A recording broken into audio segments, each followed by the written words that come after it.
di Islam ada 4 sahabat Nabi yang punya karakter berbeda. Ada Abu Bakar, ada Utsman, ada Ali, ada Umar. Ya Ustadz Somad itu kan Abu Bakar, lembut. Sini Umar bin Khattab ini. Insya Allah. Takbir. Saya ambil sifat itu. Ustadz mesti begitu sekarang. Kalau yang batuk saja diatur, itu Ustadz tahun 60-an.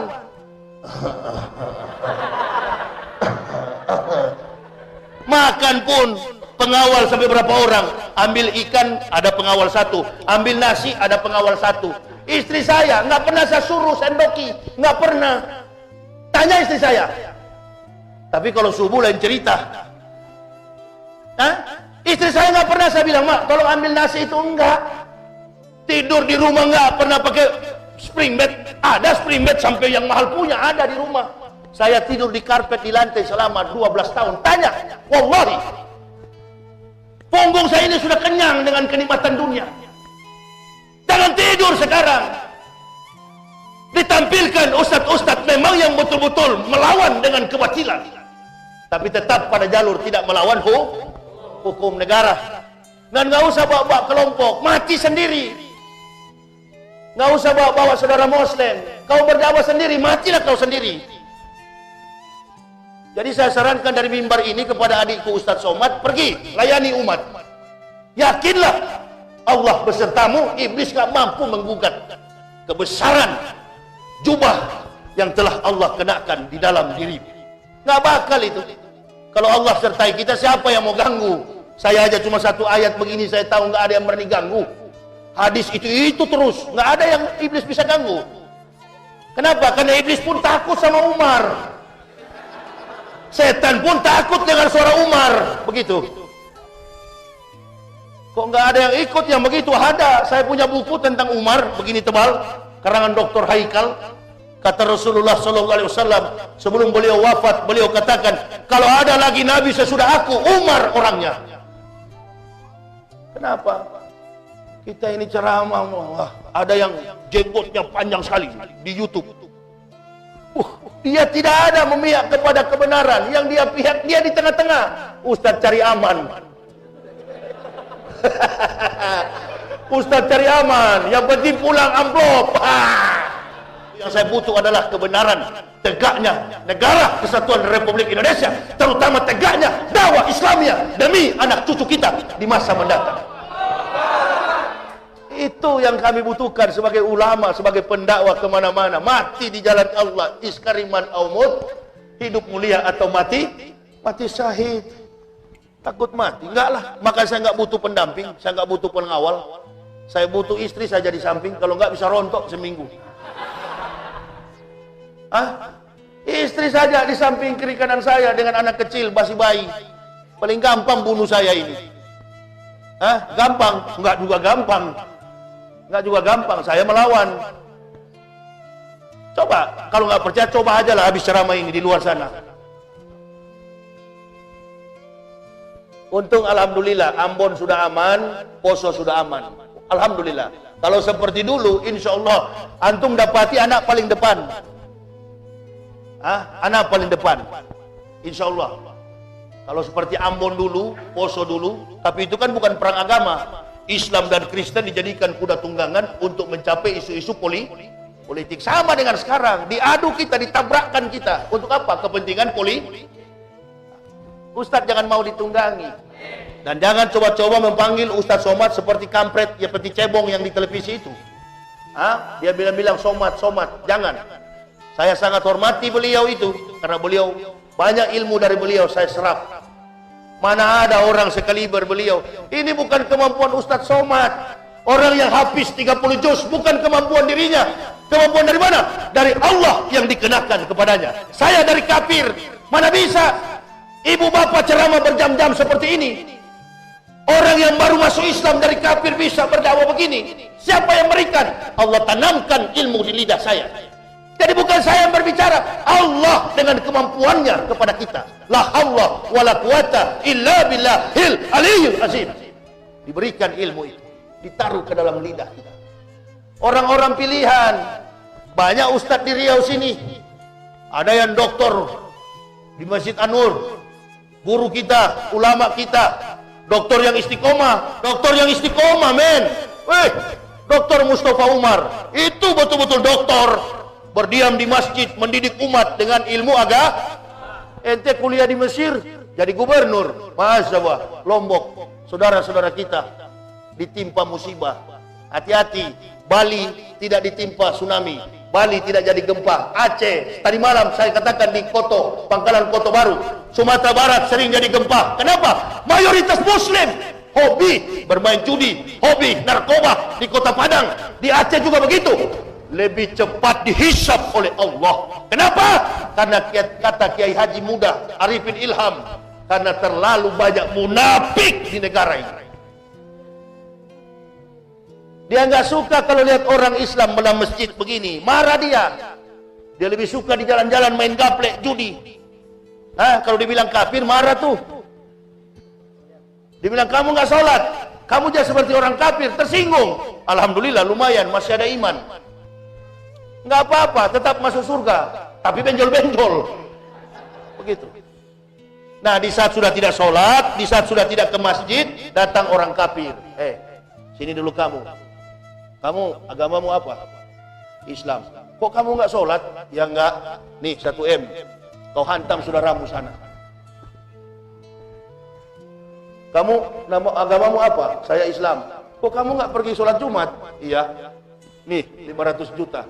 Kau pukul saudaramu sana. Pernah dengar di kisah Nabi Musa ada seorang yang namanya Barsisa. Dia hidup selama 125 tahun. Alim, tak pernah berbuat cemar, tak pernah melakukan dosa. Iblis datang sebagai seorang ahli ibadah, nginap di pesantren Barsisa. Ditanya oleh iblis, apakah ini tempat pengajianmu? Barsisa, ya. Bolehkah saya menginap? Boleh. Wahai ahli ibadah, boleh kau menginap di rumah saya. 3 hari iblis menyamar sebagai ahli ibadah. Iblis tidak makan, iblis tidak minum, iblis tidak melakukan aktivitas apapun kecuali sujud ibadah. Barsisa lihat 3 hari 3 malam nggak makan, minum, puasa. Takjub Barsisa. Dia bertanya, Lis, apa sah? Ente ibadah begini hebat, ilmunya dari mana? Kata Barsisa, gampang. Kata iblis, gampang. Ahli ibadah ini yang nyamar, iblis menyamar. Gampang kalau antum suka yang begini. Antum bermaksiat dulu kepada Allah, barulah antum mendapatkan ilmu ini. Yang pertama, coba antum pergi ke sana, satu kampung, antum bunuh saudara muslim. Kata Barsisa, nggak mau. Antum berzina, apalagi itu. Ya sudah, kalau antum nggak mau itu, satu aja yang ringan. Apa? Minum tua, miras, oplosan. Ada miras di kampung sebelah yang jual janda cantik. Janda apa istri orang? Masih istri orang. Pergi dia ke kampung sebelah. Karena dia lihat minum miras hanya ringan, dia tidak membunuh, dia tidak berzina. Begitu dia minum miras, yang penjual miras cantik, istri orang. Kabur sudah penglihatannya, dibawa, ditahan, disandra di dalam kamar, nyaris diperkosa. Datang suaminya, kepergok, langsung suaminya dihajar, hampir mati. Orang kampung kepung, salib dia di tengah terik matahari, digantung, dicambuk 80 kali, diderah dengan cambuk, kemudian disaksikan oleh iblis dari bawah palang salib. Bagaimana nasib? Saya adalah iblis yang membodohi kamu. Panas setahun dihapuskan oleh hujan. Kesetiaan, ketakwaan, keulamaannya selama 125 tahun tumbang dalam 1 jam. Mengerti maksud saya? Hidup mulia kita beriman, mati dalam keadaan husnul khatimah. Ya Allah, ya Allah, biha ya Allah, bi husnul khatimah. Ya Allah, biha ya Allah, biha ya Allah, bi husnul khatimah. Minta setiap kali kita tahajud malam, ribuan kali kita sebut itu. Nggak akan ada rasa takut dengan kematian itu. Tumbang 125 tahun nggak pernah cemar, cuma 1 jam saja iblis bisa goda. Jadi nggak jadi ukuran. Ente duluan masuk Islam, Yahya Waloni ini baru. Nggak begitu. Saya punya teman satu kelas di sini, di masjid ini. Namanya Novi, itu ada Ibu Novi. Teman saya waktu SMP, cerita Nov, bagaimana kenakalan saya dulu. Siapa yang berani sama saya di kelas? Nggak ada yang berani, jago kampung ini. Bapak saya angkatan darat, jadi saya kalau ditangkap polisi cepat bebas. Nakal di atas nakal, saya ikut bela diri Raja Wali Gakari, taekwondo, suka berkelahi. Tanya Novi itu, satu kelas sama saya, SMP Negeri 3 Manado. Tapi walaupun saya nakal, tanyalah bagaimana otak saya, dia tahu. Novi tahu, satu kelas kita. Dia bilang, Ustadz, kenal lupa sama saya. Yop, masa kenal lupa apa kita, bahasa Manado. Nama saya Yopi. Ya, Yopi Yahya Waloni. Waktu masuk Islam, Yopi saya buang. Kenapa? Karena tetangga anjing saya namanya Yopi. Rubah nama saya jadi Muhammad Yahya Waloni. Kalau tanya saya di kampung, tidak ada kata-kata orang di kampung. Oh itu, tukang berkelahi. Tukang berkelahi, nakal di atas nakal. Ibu saya yang suruh, terlalu nakal kamu sekolah pendeta. Disekolahkan saya sekolah pendeta. Karena orang tua sudah nggak mampu ngurus sama saya. Kenakalan saya cuma satu, berkelahi. Nah ini jangan sampai kamu, jangan sampai kumat lagi, kan begitu kira-kira. Apalagi ada One Pride sekarang ini, One Pride TV One kan. Saya lihat kalau di TV itu saya dengan Nuril ini sama beratnya. Bilang sama, iya ini kan direkam di YouTube. Bilang sama Karni Ilyas, TV One, anaknya Abu Rizal Bakri. Suruh Nuril timbang berat, ustadz dengan ustadz di atas ring. Mas, apa itu MMA? Ya, MMA. Itu masuk di situ, TV One, One Pride. Suruh naik dia di ring, suruh ukur timbang, kita berhadapan. Jangan jangan suka memperalat orang lain. Saudara Muslim di Jawa diperalat, kemudian Ustaz Somad juga di Riau tidak usah suruh orang. Udah saya dengan Nuril aja di atas ring. Sok-sok jagoan Ustadz itu bukan berkelahi. Ustadz itu mendidik umat itu ke jalan yang lurus. Sok-sok bajingan. Makanya saya selalu katakan, lebih baik mantan kafir, mantan bajingan jadi ustadz daripada mantan ustadz. Kalau mau jadi bajingan, bajingan sekalian. Ada ringnya, ada tempatnya. Di mana? MMA TV One. Lapor kepada Karni Ilyas. Pak Karni, saya mau lawan Yahya Waloni. Dia ceramah di YouTube mau lawan saya. Alhamdulillah. Memang ini terulang lagi dulu-dulu ini.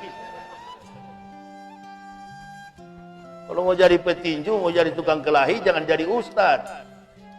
Sana latihan pukul sansak sana, salurkan bakatmu. Di dalam dakwah begini nggak ada, jangan pikir masalah duniawi. Ghadwatun fisabilillahi, aurahatun, khairun minat dunya wa ma fiha. Berangkat pagi atau sore, berjuang di jalan Allah adalah lebih mulia daripada dunia dan segala isinya. Jadi kita berkumpul begini untuk bekal mati besok. Bagaimana kita diwafatkan oleh Allah dalam keadaan husnul khotimah. Sampai di surga sana kita ketemu pengurus masjid. Assalamualaikum Ustaz. Waalaikumsalam warahmatullah. Mau kemana Ustaz? Enggak, sebentar lagi ambil handuk. Ustaz tempatnya di mana? Cuma lantai 10. Iya, Ustaz yang begini tempatnya di lantai 10, jamaah di lantai bawah. Yang enggak sholat-sholat tukang kebun. Enggak apa-apa biar tukang kebun, yang penting surga. Masuk surga, ketemu pengurus masjid, ketemu tentara, ketemu polisi. Sama-sama kita di dalam. Kenal di mana Pak sama saya? Di Pekanbaru, masa Ustadz lupa? Saya waktu itu kan mewakili Kapolsek. Oh iya ya. Kenapa Kapolsek tidak hadir? Takut. Kenapa Dan Ramil tidak hadir? Sibuk. Kenapa Camat tidak hadir? Takut. Siapa yang datang? Ustadz Yahya. Pantas. Itu kan, disorot nanti. Nggak apa-apa, kita bicara kebenaran. Jujurlah, angkatlah wajah kita kalau bicara tentang kebenaran. Nggak usah di belakang-belakang layar, depan-depan begini. Kalau di belakang layar itu nggak betul itu, sama dengan teroris kan? Mau bom orang, rakit dulu, rancang dulu, nanti nggak ada orang baru bom. Itu tindakan penakut itu. Bukan orang Islam itu. Di Pekanbaru ini ada tuh yang kurang ajar begitu. Polisi lagi jaga di pos, orang Islam yang aktif di masjid, polisinya dibantai sama teroris. Apa yang dia bawa? Islam yang dia bawa. Bukan Islam yang begitu. Kalau Islam begini nih, tembak langsung. L, dakwah, tembak langsung. Itu baru namanya mujahid. Urusannya nanti kalau yang tersinggung sudah ditangkap. Ustadz Yahya ditangkap. Kenapa? Karena mengatakan Megawati cepat mati. Nggak tahu siapa yang sebarkan informasi itu. Saya masih hidup ya, polisi belum panggil saya. Kalau polisi panggil saya jawab. Kenapa Ustadz bilang Megawati cepat mati? Enggak, kalau dia sudah mati Pak, dia tahu di sana ada akhirat. Dia kan yang mengatakan akhirat itu seperti sudah kita tahu. Ustadz-ustadz itu adalah peramal. Ustadz nggak tersinggung, bukan ustadz itu penakut. Tersinggung sebagai pendakwah, kami tersinggung. Tinggalkan kafir masuk Islam, tujuannya adalah akhirat. Itu yang menjadi tujuan saya. Panitia masjid sini nggak kenal sama saya, nggak ada satupun saya kenal. Novi yang telepon saya, tolonglah Ustadz, kita ini berteman dari Manado. Memang enak kalau ada koneksi begitu ya. Boleh saya datang, tanya sama Ibu Novi. Apa saya pernah bilang, Nov, satu kali ceramah sekian juta ya? Tanya. Saya hotel saja bebas gratis. Itu tuh, tadi malam, tadi siang, istri saya mau makan siang, beli makanan. Allahu Akbar. Begitu lihat ustadznya ya gratis semua. Jadi enggak kamu bayar deh? Enggak, rupa-rupanya kenal Pak orangnya. Siapa? Enggak tahu tapi dia kenal. Istri Ustadz Yahya ya? Iya. Bu, Ustadz di mana? Di hotel. Semua gratis. Itu kan sudah cukup nikmat Allah. Kalau saya pikir satu ceramah sekian juta, nih jadwal saya full. Dikali 5 juta, waduh sudah miliarder saya. Nah itu tuh yang 2 orang di Trans 7 itu. Itu barangkali yang mereka pikir, Ustadz Somad kesana kemari, dibayar berapa ini? Sama, kita ini Ustadz yang ikhlas di jalan beliau nggak pernah pakai target. Ini supaya jamaah tahu. Yang dengki, yang iri, silakan iri sama beliau. Tapi saya dari mimbar ini mengatakan, Pak Ustadz Somad Al-Mukarram, adikku, ceramah, hadiri yang sudah terjadwal. Jangan mengecewakan umat. Hadir saja, yakin saja Allah besertamu dan tidak ada setan yang akan mengganggu. Polisi sudah berjanji akan menjaga beliau karena beliau adalah aset umat.